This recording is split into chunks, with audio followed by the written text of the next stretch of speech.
কিছুই জানি না। কেননা শাস্ত্রী বললেন শ্রীকৃষ্ণ শ্রী চৈতন্যের লীলা অদ্ভুত অনন্ত, ব্রহ্মা বিষ্ণু মহেশ্বরে যার নাহি পাই অন্ত। চতুর্মুখ ব্রহ্মা যিনি চতুর্বদনে ভগবানের লীলা কথা বলে শেষ করতে পারে না, পঞ্চমুখ মহাদেব তিনিও মা পঞ্চবদনে ভগবানের লীলা কথা বলে শেষ করতে পারে। তাই মা আমার মতোই অধমা, যার কীর্তন সম্বন্ধে কোনো জ্ঞানই নাই, যার নাই আছে কোনো গুণ, নাই আছে কোনো জ্ঞান, নাই আছে ভক্তি, সে কি করে আপনাদেরকে দুটো কৃষ্ণ কথা হরি কথা আস্বাদন করাতে পারে? তবে শুনেছি ভক্ত কৃপায় নাকি সবই সম্ভব। আপনাদের মতো সাধুগুরু বৈষ্ণবের যদি কৃপা হয়, আমার দয়াল গুরুদেবের যদি কৃপা হয়, তবে শুষ্ক বদনে আমি কিঞ্চিত হরি কথা কৃষ্ণ কথা বলে শোনাতে পারব। তাই অধমার নিবেদন, আপনাদের চরণে ধুলি যত কিঞ্চিত কিঞ্চিত অংশ এই অধমার মস্তকে দিয়ে আশীর্বাদ করবেন, যেন এই অধমা আপনাদেরকে দুটো কৃষ্ণ কথা হরি কথা শ্রবণ করাতে পারে। তাই মহতি হরিবাসরে কীর্তন জগতের সর্বতম কনিষ্ঠা কীর্তনিয়া স্বামী দাস এবং তার এই ক্ষুদ্র সম্প্রদায় থেকে রইল আপনাদের চরণে কোটি কোটি দণ্ডবত প্রণাম।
আজকে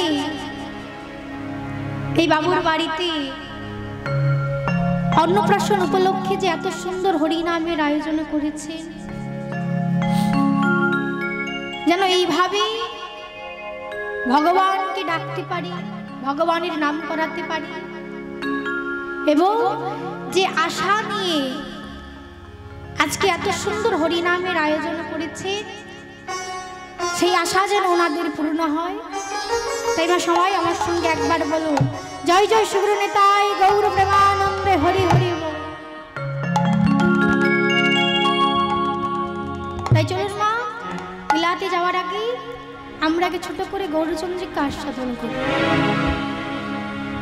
হে ভক্তমণ্ডলী, মায়েরা এবং বাবারা, লীলা পরিবেশনে অনেক ভুল ত্রুটি হবে, অনেক ভুল ত্রুটি থাকবে।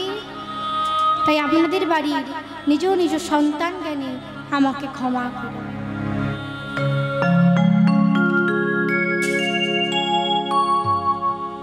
যারা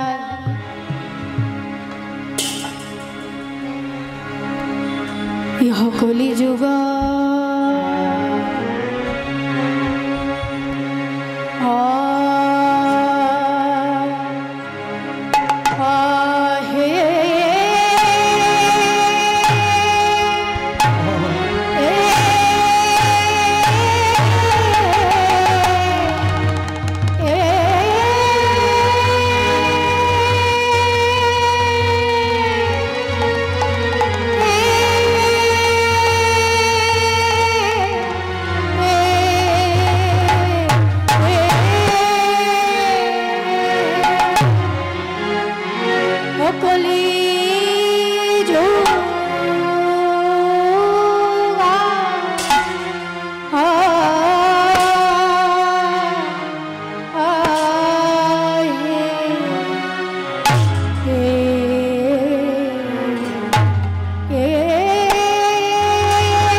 কৃষ্ণ জনিতা ইহ কলি যুগ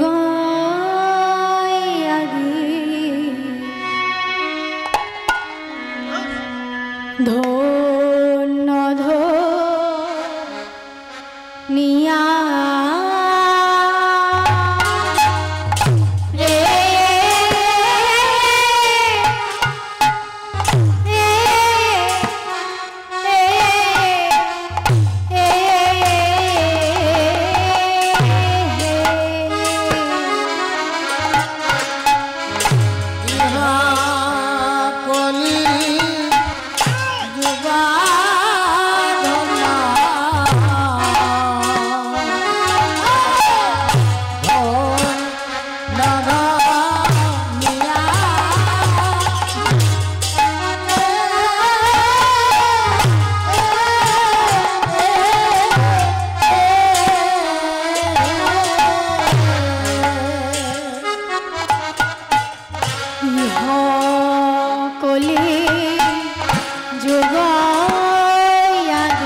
দর্পণ মার্জন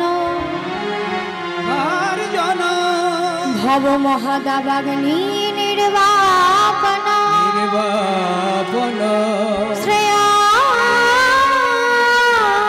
কৈরব চন্দ্রিকা বিতারণ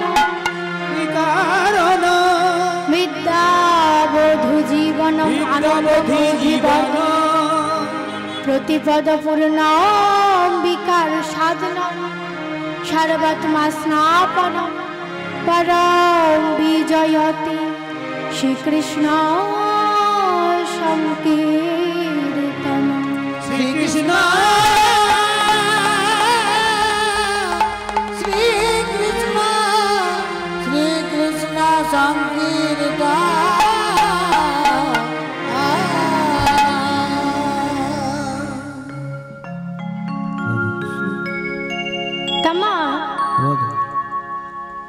লীলা প্রারম্ভে আমরা একটি সংস্কৃত শ্লোক আস্বাদন করি। একবার ভেবে দেখুন তো আমার মহাপ্রভু তিনি কত বড় দূরদর্শিতা ছিলেন।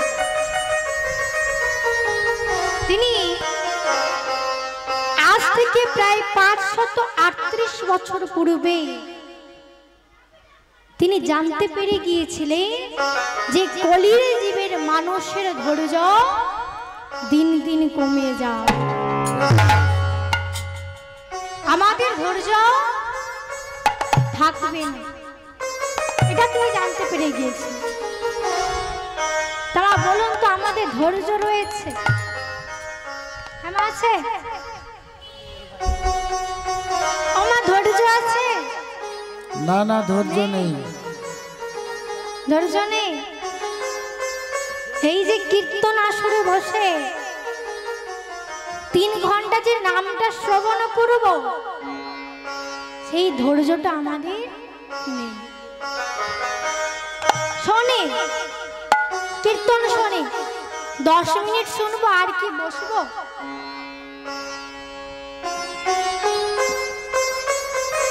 দশ মিনিট তো নাম শ্রবণ করবো, আর কি বসবো? দাঁড়িয়ে দাঁড়িয়ে নাম শ্রবণ করে চলে যাব।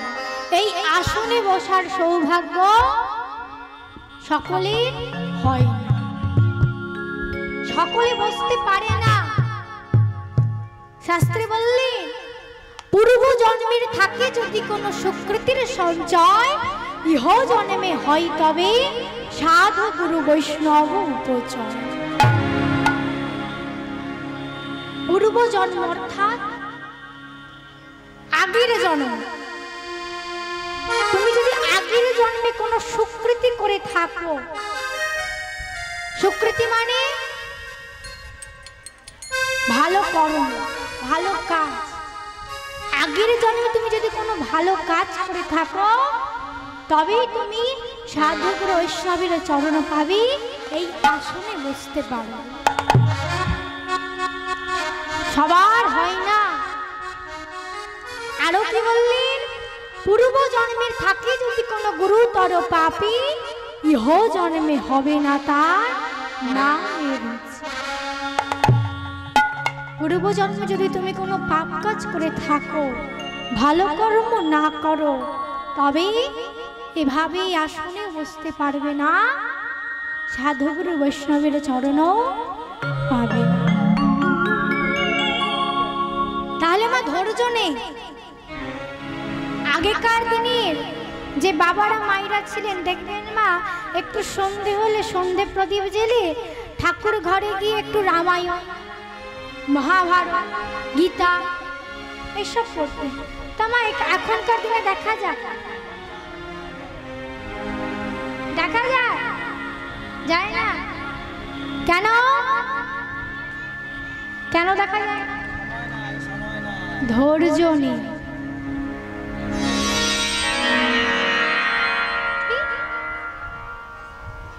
ও বলছে যে যদি গীতা ওইসব পড়বে তাহলে সিরিয়াল দেখবে কখন? সিরিয়াল দেখতে হবে, তাই তো? ওটা আগে, তারপরে ওইসব পড়াটা চলবে। আগে সিরিয়াল দেখতে হবে। তো সিরিয়াল দেখলে হবে? হ্যাঁ, ভগবানের নামটাও তো করতে হবে। ধৈর্য নেই। তখনকার দিনে সারা বাংলার প্রাণকেন্দ্র ছিল নবদ্বীপ ধাম, এখনকার কলকাতার কলেজ স্ট্রিট। তখনকার দিনে বিখ্যাত পণ্ডিত ছিলেন আমার নিমাই পণ্ডিত। তামা তিনি কি পারতেন না আমাদের মতোই কলিহত জীবেদের জন্য এক একটি গ্রন্থ লিখে যেতে? পারতেন না? নিশ্চয়ই পারতেন।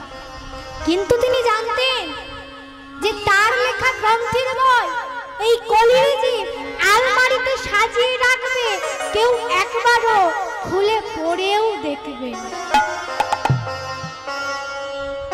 তাই তিনি আমাদের মতোই কলিহত জীবীদের জন্য এক একটি গ্রন্থ লিখে সময় নষ্ট না করে মাত্র 8খানি শ্লোক সংস্কৃত ভাষা দিয়ে রেখে গেলে, লিখে যান। পরে লিখলেন কি? কৃষ্ণদাস কবিরাজ গোস্বামী। তিনি তার চৈতন্য চরিতামৃত গ্রন্থে এই 8খানি শ্লোক লিখে গেলেন। তার প্রথমটা আমরা আস্বাদন করলাম। এই যে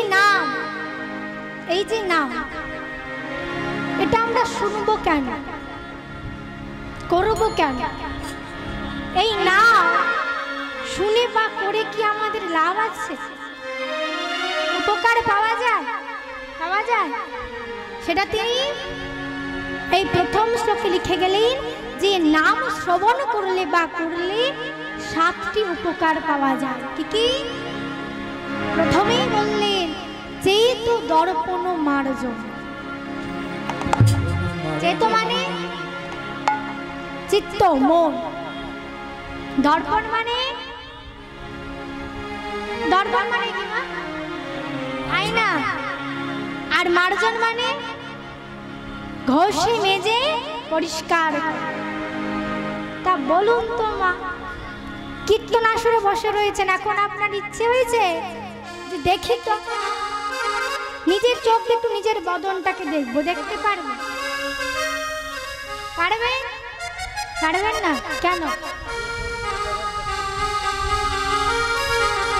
মা পারবেন না কেন? নিজের চোখ দেখে নিজের বদন দেখা যায়? দেখতে গেলে কিসের প্রয়োজন? আয়নার প্রয়োজন। আয়না পেয়ে গেলে যদি আয়নাতে কাদা মাটি লাগানো হয়ে থাকে দেখতে পারবেন না? কি করতে হবে? পরিষ্কার করতে হবে। তেমনি মা, আমাদের যে মনরূপী আয়নাতে যে জন্মান্তরের কাদা মাটি লাগানো হয়ে রয়েছে, কি কাদা? পাপ, লোভ, লালসা, হিংসা, কামনা, বাসনা, সবই এখানে লাপানো হয়ে রয়েছে। তাই আমরা ভগবানকে দেখতে পাচ্ছি না। তাহলে আগে এটাকে পরিষ্কার করতে হবে। তাই তো পরিষ্কার করতে হবে। বলুন মা, আপনি যদি 7 দিন স্নান না করেন আপনার পাশে কেউ এসে দাঁড়াতে পারবে না। তাহলে এই মনটাকে যদি না পরিষ্কার করতে পারি, গোবিন্দ এসে এখানে বাসা বাঁধবে। তাহলে পরিষ্কার করব কেমন করে? এটি পরিষ্কার করতে গেলে একটি মার্জনের প্রয়োজন। সেটা কি? নাই হরি নাম সংকীর্তন। এই নাম সংকীর্তনের দ্বারা একবার যদি এই আয়নাটাকে পরিষ্কার করা যায়, তবেই সেই গোবিন্দকে দেখা সম্ভব। তাই গৌর প্রেমানন্দ হরি হরি। তাহলে এই একটা উপকার জানলাম। আর কি উপকার রয়েছে? বললেন ভব মহাদাবাগ্নি নির্বাপন। অর্থাৎ এই যে বাবা সারা বিশ্বে যে দাউ দাউ করে আগুন জ্বলছে দেখতে পাচ্ছি, কিসের আগুন জ্বলছে সারা বিশ্বে? ভাই ভাইয়ে মারামারি, সমাজে সমাজে মারামারি, জাতিতে জাতিতে মারামারি, সম্প্রদায়ে সম্প্রদায়ে মারামারি। এই যে মারামারি চলছে, এই যে আগুন জ্বলছে আমরা দেখতে পাচ্ছি, নিভাতে পারছি না। নিভবে কেমন করি? কিভাবে নিভবে? এই নাম সংকীর্তনের দ্বারা। এই হরিনাম সংকীর্তন যদি একবারই জগতের মাঝে দিয়ে প্লাবিত হয়, এই আগুন নেভানো সম্ভব। শ্রেয় কৈরব চন্দ্রিকা বিতারণ, শ্রেয় অর্থাৎ কল্যাণ, চন্দ্রিকা অর্থাৎ আকাশের চাঁদ, আর কৈরব মানে শালুক। আকাশে যখন চাঁদের উদয় হয়, সেই চাঁদের আলোতে যেমন পুকুরের শালুক পুষ্পরা আপনা আপনি প্রস্ফুটিত হয়ে এই জগৎকে শোভাদান করে, তেমনি কোনো ভাগ্যবান বা ভাগ্যবতীর চিদাকাশে একবার যদি সংকীর্তন রূপী চাঁদের আলো উদিত হয়, সেই চাঁদের আলোয় কল্যাণ রূপী শালুক পুষ্পরা আপনা আপনি প্রস্ফুটিত হয়ে এই জগৎকে শোভাদান করে। একবার কৃষ্ণ বলে দুটি বাহু তুলে। কারো ঘুম পেয়েছে নাকি? রাধে রাধে। পাইনি, সত্যি পাইনি তো। রাধে কৃষ্ণ। এখানে আগের দিকের কয়েকটা মা ঘুমিয়ে পড়েছিল, পুরো চোখ বন্ধ হয়ে যায়। দুটি বাহু তুলে যারা যারা দাঁড়িয়ে আছেন তারা একবার কৃষ্ণ বলে দুটি বাহু তুলে চলো চলে যাই বৃন্দাবন।